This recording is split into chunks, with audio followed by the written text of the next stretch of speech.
হজরত উসমান রাদিয়াল্লাহু মক্কায় প্রেরণ করেন।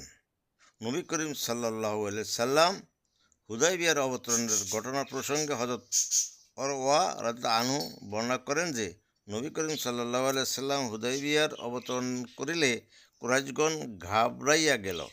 রাসূলুল্লাহ সাল্লাল্লাহু আলাইহি সাল্লাম সাহাবীদের মধ্য হইতে কোনো একজনকে মক্কাবাসীদের নিকট দূত হিসাবে প্রেরণ করিতে চাইলেন। সুতরাং হযরত ওমর ইবনে খাত্তাব রাদিয়াল্লাহু আনহুকে তাদের নিকট পাঠাইবার জন্য ডাকিলেন। তিনি বলিলেন, ইয়া রাসূলুল্লাহ, আমি আপনার আদেশ পালনে অস্বীকৃতি জানাইতেছি না, তবে আমার প্রতি তাহাদের সর্বাপেক্ষা বেশি আক্রোশ, আর আমার উপর কোনরূপ অত্যাচার হইলে আমার খানদান বনু কাবের এমন কেহ নাই যে তাহা প্রতিরোধ করিবে এবং আমার জন্য তাহাদের প্রতি অসন্তুষ্ট হইবে। বরং আপনি হজরত উসমান রাদিয়াল্লাহু আনহুকে প্রেরণ করেন, কারণ তাহার খানদানের লোকজন সেখানে রহিয়াছে, আর তিনি আপনার পয়গাম তাদের নিকট পৌঁছে দিতে সক্ষম হইবেন।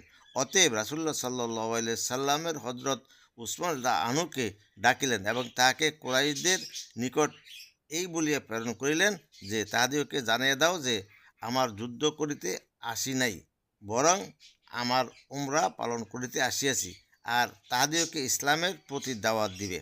হযরত উসমান রাদিয়াল্লাহু আনহুকে ইহাও বলিয়া দিলেন যে মক্কায় অবস্থানরত ঈমানদার পুরুষ ও মহিলাদের নিকট যাইয়া তাহাদিগকে মক্কা বিজয়ের সুসংবাদ দিবে এবং তাহাদিগকে জানাইয়া দিবে যে আল্লাহ তাআলা অতিসত্বর মক্কায় আপন দ্বীনকে এরূপ বিজয় দান করিবেন যে কাহারও আর আপন ঈমান গোপন রাখিবার প্রয়োজন হইবে না।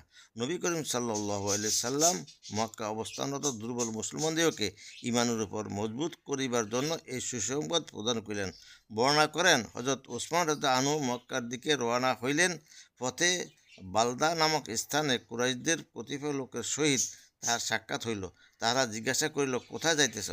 হযরত উসমান রাদিয়াল্লাহু আনহু বলিলেন, রাসূলুল্লাহ সাল্লাল্লাহু আলাইহি সাল্লাম আমাকে তোমাদের নিকট প্রেরণ করিয়াছেন, যাতে আমি তোমাদেরকে আল্লাহ ও ইসলামের প্রতি আহ্বান জানাই এবং তোমাদেরকে অবহিত করি যে আমরা কাহারও সহিত যুদ্ধ করিতে আসি নাই, বরং আমরা উমরা পালন করিতে আসিয়াছি। হযরত উসমান রাদিয়াল্লাহু আনহু রাসূলুল্লাহ সাল্লাল্লাহু আলাইহি সাল্লামের আদেশ অনুযায়ী তাহাদেরকে দাওয়াত প্রদান করিলেন।